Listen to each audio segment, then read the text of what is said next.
Hi guys, welcome back. Today I'm going to share with you my Guyanese beef patties recipe. Let's get into it.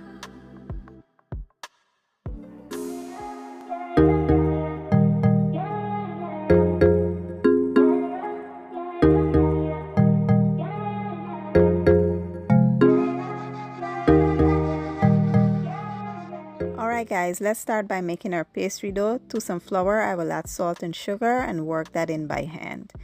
Then I will follow up with some butter and shortening. You want to also work that in by hand until it resembles breadcrumbs or wet sand.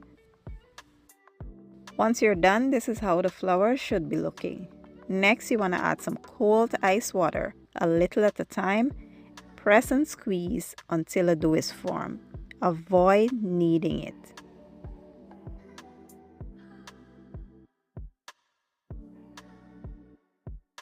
Once the dough comes together, we will place this in the fridge until we get our filling ready. So today I'll be using some ground beef, and what I like to do is go in with my hand blender and blend this to an extra fine consistency.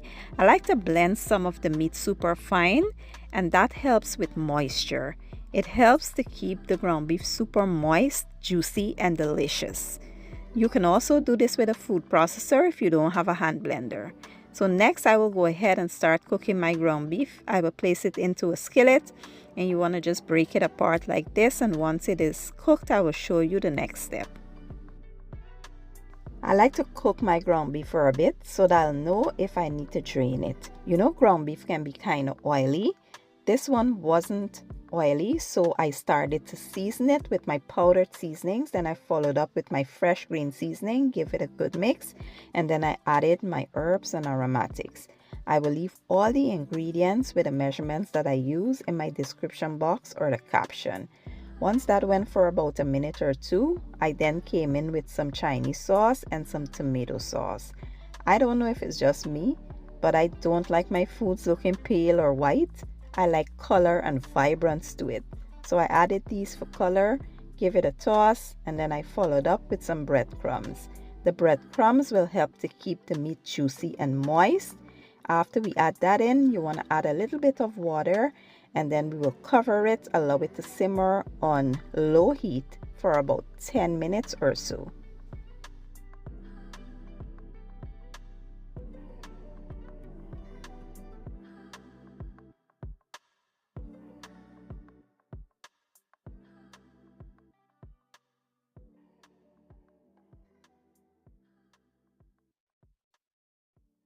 So this is just about done. We can now turn the heat off, set this aside, and allow it to cool down completely before we move on to the next step.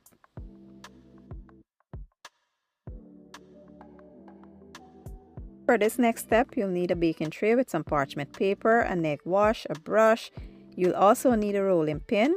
And now I will flour my surface, and we will place our dough down there. And you want to roll this as thin as possible.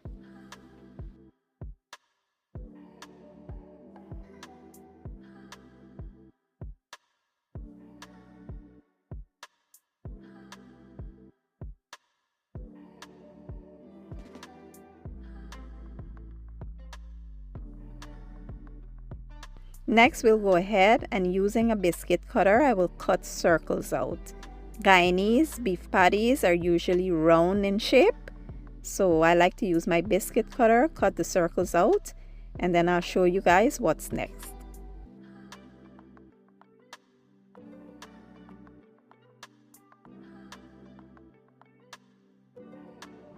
Next, you want to grab one of your circles, go around it with some egg wash, place your filling right in the middle, then grab another circle, place it over the top, and you want to take a fork and just seal around the edges. And that's it. Super simple and easy. You want to place this to the side and just carry on with this process with all the others.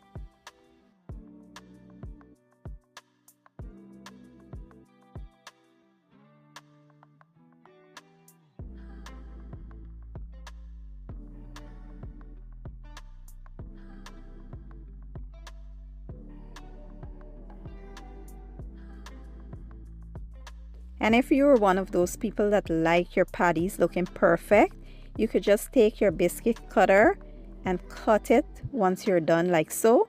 And there you have a perfect round circle. Like I said, carry on with this process until you're all done. And lastly, you want to go over them with an egg wash. Now I stopped placing the venting holes in my patties after I realized that they were drying the meat out on the inside, especially the top of the patty. All the meat was drying out with those holes, so I stopped doing it. I will just place this just as it is into a 355-degree oven for about 30 minutes or so. After about 30 minutes, this is how they came out, looking amazing. I will let them cool a bit before I show you what they look like on the inside.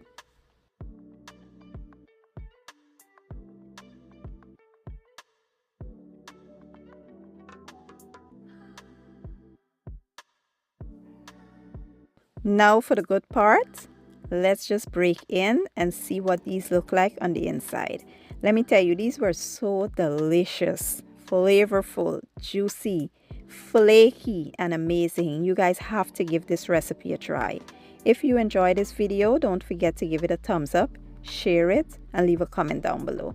I will leave all my ingredients and measurements down in the description box or the caption, and I'll see you guys in my next one. Thank you for watching and enjoy.